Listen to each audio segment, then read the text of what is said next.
भगवान श्री राम बन जाते हुए मां कौशल्या के चरणों में नमन करते हैं, विदा लेने के लिए आए हुए और प्रभु श्री राम को विदा देते हुए मां ने ये कहा कि मैं तुम्हें यदि वन जाने का आदेश या तुम्हारी बात को मैं मान रही हूं तो ये न समझना कि तुम्हारे पिता ने तुम्हें आज्ञा दिया है इसलिए मैं तुम्हें जाने के लिए कह रही हूं। अगर तुम्हारे पिता ने तुम्हें वन जाने के लिए कहा होता तो मैं तुम्हें रोक देती और तुम्हें मेरी बात ही माननी पड़ती। क्यों? उनका जो केवल पितु आय सुताता तो जन जाहु जानी बड़ी माता।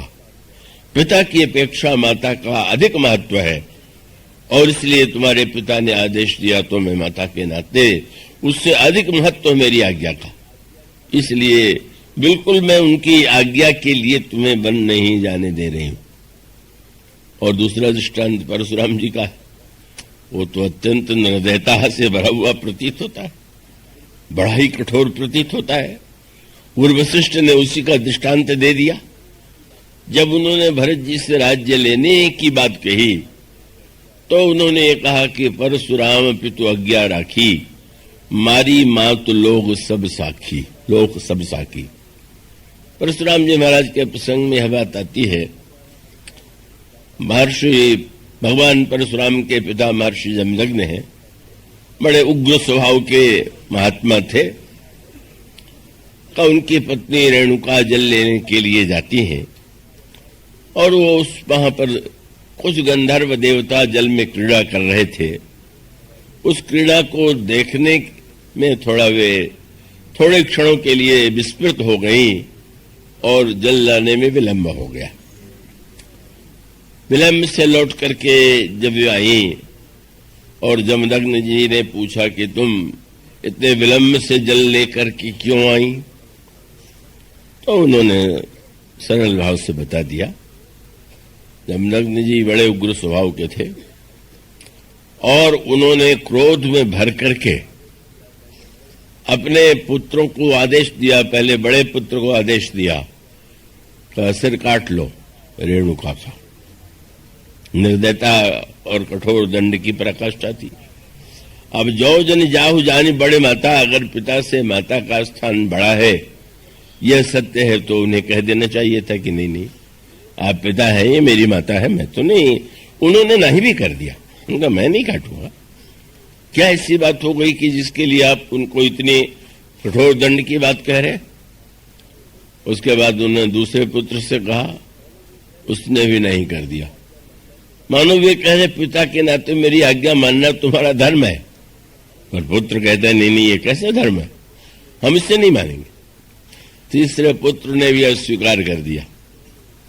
सबसे छोटे परशुराम जी थे और उनसे जब उन्होंने कहा तो उन्होंने पिता की आज्ञा मान करके, क्योंकि पिताजी केवल रेणुका से रुष्ट नहीं हुए, इतने उग्र स्वभाव के थे कि उन्होंने कहा कि रेणुका ने तो धर्म का अतिक्रमण किया है, तुम्हारे भाइयों ने भी मेरी बात न मान करके धर्म का उल्लंघन किया, इनका भी सिर काट लो।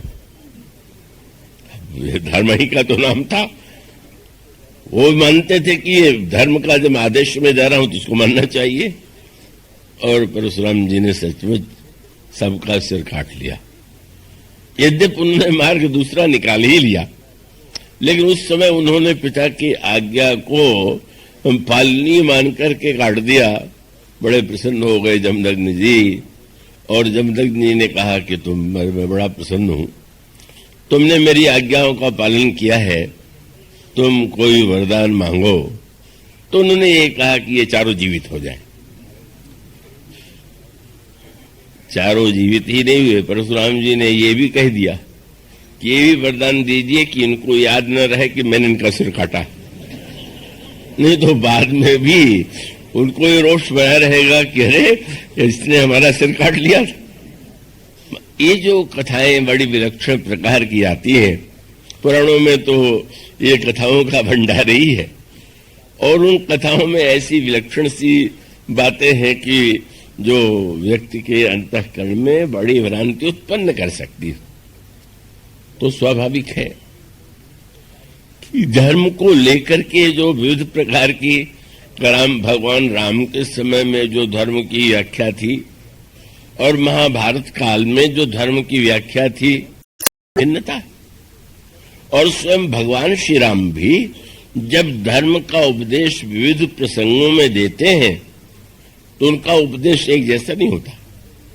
समय, समाज, धर्म अविरोधा, बोले तब रघुवंश पुरोधा।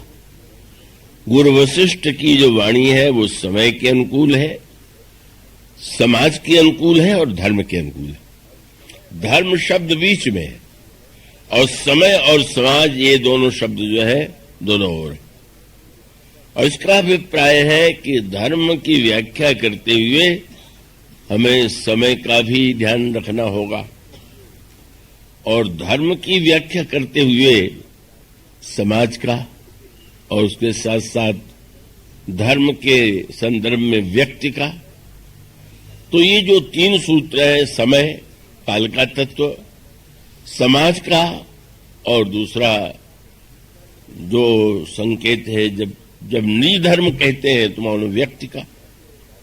तो ये जैसा मैंने कहा कि यह जो धर्म शब्द है जितना प्रचलित है और जिसके आधार पर हम सब लोग अपने आप को धर्मात्मा मानने की भूल कर बैठते हैं, वो शायद हमारे लिए उपयुक्त नहीं, उचित नहीं। हमें तो धर्म के उस व्यापक स्वरूप पर विचार करना है